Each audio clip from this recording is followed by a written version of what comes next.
excited for. I've been nervous for it. In all honesty, I'm a bit tired. I have maybe exams tomorrow. I don't really care about school, but yeah, I study a little bit, trying to get a little sleep deprived. I have a meeting with one of my mentors who has a big podcast after school, so I'm really looking forward to it on a few things. And just talking with the guests today, I learned a ton in the sense of the different issues and different things that people face and the different things people are skilled at.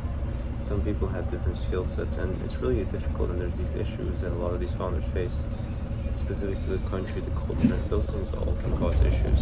There's a way to work around that, and the fact is there's different educational systems throughout the world, and there's different ways people think about everything, from a very detail-oriented, very direct, to a less direct, indirect approach.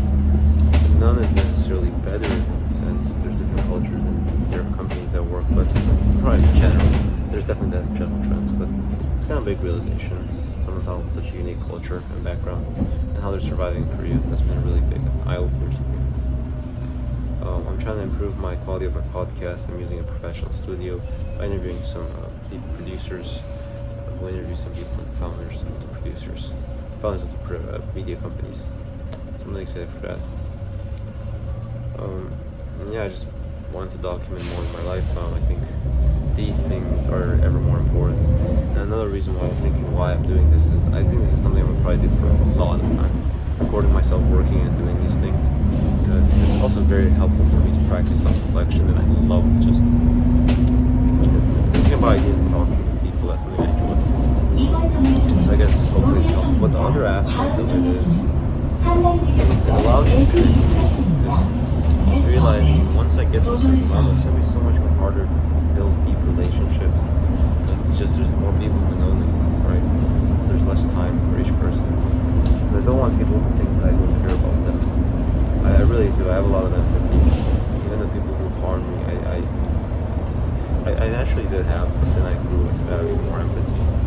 You know, kind of what Anton Chekhov, a writer I really like, has.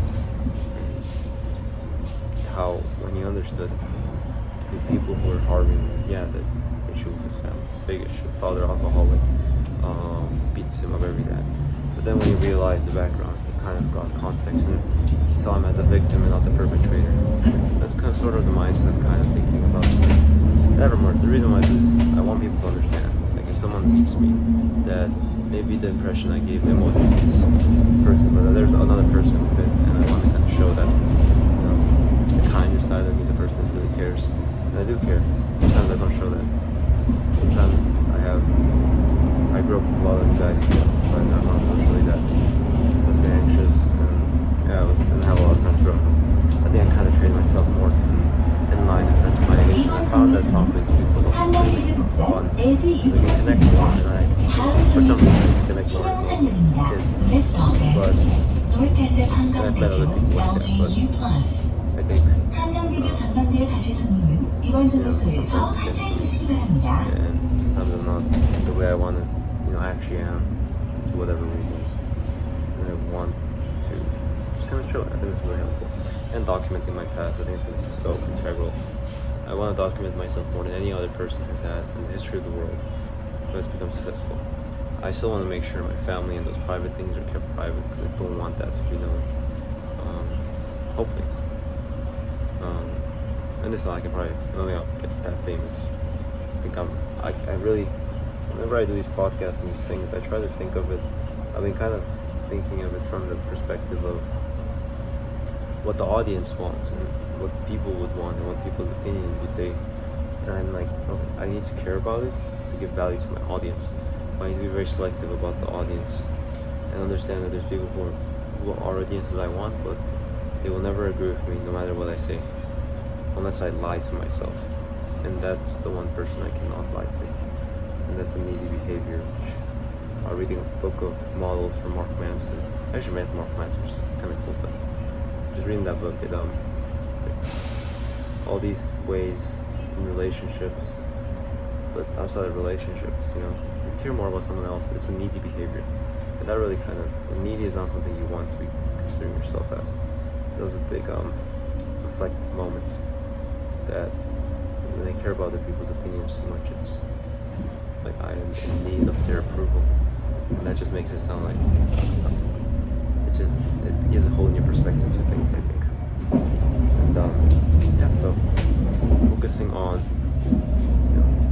what I want to deliver to the world, making sure it's aligned with the audience, but that ultimately there are people who are not going to do. I think that's the kind of thing for every part of your life. Every part of your life, there's people who are going to be aligned or not. The people who are not, maybe if you did something that you would, definitely, the way you show yourself. But if you're authentic, chances are, if you're really someone who would have connected with you, they probably wouldn't, unless you did something stupid. If that, then you try to learn and you fix. And there's hundreds of other people like that person. It would have been great, but that's life. Welcome to life. There's very limited time we have in this world. There's very limited amount of people we get to spend time with. That was kind of a big realization. We cannot meet even 1 million people. It's almost impossible to really actually have general conversation. So we grew up in tribes, maximum the size of 150. Remember the names of 150. Or remember close enough. And there's ways to hack that, but generally that seems true. A lot of people, I mean, you have tribes around you, but I think it's kind of sad when you overemphasize the one person out of 7 billion people and think of them as they're very important. To build a relationship is really nice, but that it's just going to change everything about your world. And sadly, not gonna, unless it's your family or something, like really close people. And it's like, I do care a lot about them. I think when they say no and when that rejections happen, which happened so much times. I've sent 2,000 messages to get my first client, and it was unbearable. It's so annoying having to talk, and nothing happened.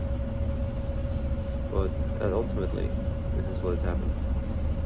And furthermore, I kind of, from my own perspective, people reaching out to me, when I reach out to people and later meeting them, it's like we make up all these imaginations in our head when they don't respond or when they respond in a certain way, or what their actual intent is, what they're trying to do. Do they hate me? Do they like me?